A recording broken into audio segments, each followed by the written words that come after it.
छत्तीसगढ़ के गरियाबंद जिले से पुलिस और प्रशासन के लिए एक बड़ी सफलता की खबर सामने आई है। नक्सलियों के डिविजनल कमांडर दीपक मंडावी के साथ ही 4 नक्सलियों ने सरेंडर कर दिया है। इनमें 2 पुरुष और 2 महिलाएं शामिल हैं। दीपक कैलाश रणेता और सुजाता ने नक्सली विचारधारा को छोड़कर मुख्य धारा में शामिल होने का फैसला किया है। इन सभी नक्सलियों पर 19 लाख रुपए का इनाम था। सरेंडर करने के दौरान इन नक्सलियों ने ऑटोमेटिक राइफल और बंदूकें भी पुलिस को सौंपी। आज सुबह नक्सलियों के गुप्त ठिकाने पर पुलिस ने कार्रवाई की थी, जिसमें नक्सली तो भाग खड़े हुए, लेकिन उनका खजाना पुलिस के हाथ लग गया। करीब 16 लाख रुपए के साथ ही 31 जिंदा कारतूस, डेटोनेटर बरामद किए गए।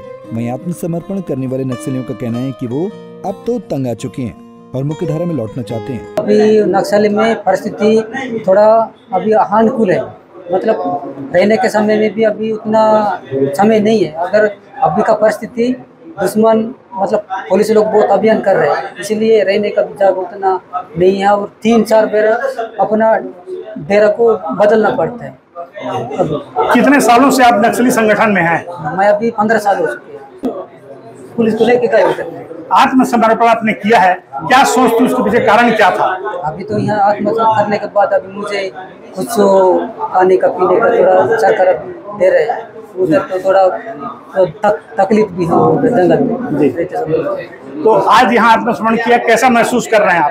अभी तो यहाँ रहते समय में भी अभी कोई भी उधर जंगल में रहेगा तो नक्सली यहाँ से फिर चिट्ठी दौरे से पोस्टर दौरे से फिर उसको फिर बुलाना पड़ेगा। यहाँ आने के बाद लेकिन हम तैयार है, फिर कुछ फिर तब तो हम बाई क्यों मरना के क्यों संदेश भी भेजना पड़ेगा, तब उसको लाना पड़ेगा, सरेंडर करवाना पड़ेगा। मुठभेड़ में 10-12 मुठभेड़ में शामिल हुआ था। बस्तर का इधर का थोड़ा फर्क रहेगा, इधर थोड़ा फिर नया जनता है, फिर मतलब क्षेत्र है, फिर यहाँ से भाषा सीखना पड़ेगा और राजनीति सीखना पड़ेगा, फिर दिक्कत हो रही है। बस्तर में तो कैसे वो उधर का गोंडी वाला लेके कैसे समझ जाएगा, यहाँ तो फिर अपना फिर वो भाषा खुद अपन सीखना पड़ेगा, उसके बाद जनता को पड़ जाना पड़ेगा, बहुत टाइम लगेगा। पुलिस ने इसे बहुत बड़ी कामयाबी बताया। रायपुर रेंज के आईजी अमरीश मिश्रा के मुताबिक समर्पण करने वाले दीपक ने नक्सली संगठन के कई राज खोले हैं।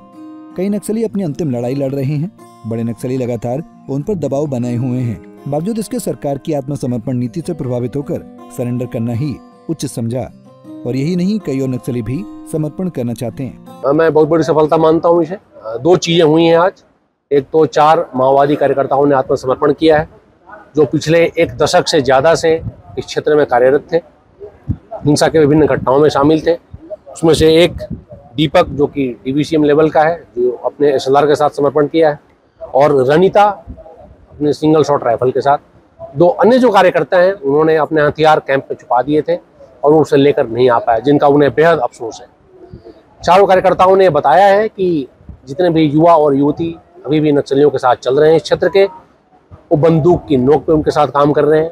उनमें से अधिकांश लोग फ्रस्ट्रेटेड हैं, हिंसा के रास्ते पे नहीं चलना चाह रहे हैं, शासन की योजना से प्रभावित हैं और चाहते हैं कि जल्दी से बाहर आएं और शासन के साथ। कितने का इनाम थी इन चारों पर? 19 लाख का इनाम था। एक पर 8 लाख का, 2 पे 5 लाख का और 1 पे 1 लाख का। और बड़े वारदात में किसने शामिल थे सर? विभिन्न तरह के वारदातों में शामिल थे। अभी हाल में जो 16 नक्सली मारे गए थे उसमें भी थे, और उनका पूरा विवरण आपके साथ जो प्रेस रिलीज जुड़ा है उसमें दिया हुआ है। विभिन्न घटनाओं में शामिल थे और सफलता मानते हैं सर इस घटना को लेकर, और आगे की रणनीति पुलिस की क्या होगी? मेरे हिसाब से बहुत बड़ी सफलता है। जो उन्होंने बताया है कि अधिकांश जो युवक और युवतियां हैं वो छोड़ के आना चाह रहे हैं। आपको बता दें कि SP निखिल राखेचा के नेतृत्व में मुखबिरों ने नक्सलियों से संपर्क साधा और तब जाकर ये आत्मसमर्पण संभव हो पाया है। इनमें से कई नक्सली दशकों से आतंक का पर्याय बन चुके हैं। इसके साथ ही एक शकुन और तसल्ली वाली बात यह है कि आए दिन के साथ नक्सलियों के हौसले पस्त होते जा रहे हैं। बहुत से नक्सली बड़े नक्सलियों के दबाव में काम कर रहे हैं। वो इस खौफ की जिंदगी से निकलकर अपने समाज और देश में मुख्य धारा की जिंदगी जीना चाहते हैं। लिहाजा इस कामयाबी के बाद पुलिस और प्रशासन के लगातार प्रयासों को दिशा मिलती दिख रही है। गरियाबंद से पंजाब केसरी के लिए फारूक मेनन की रिपोर्ट।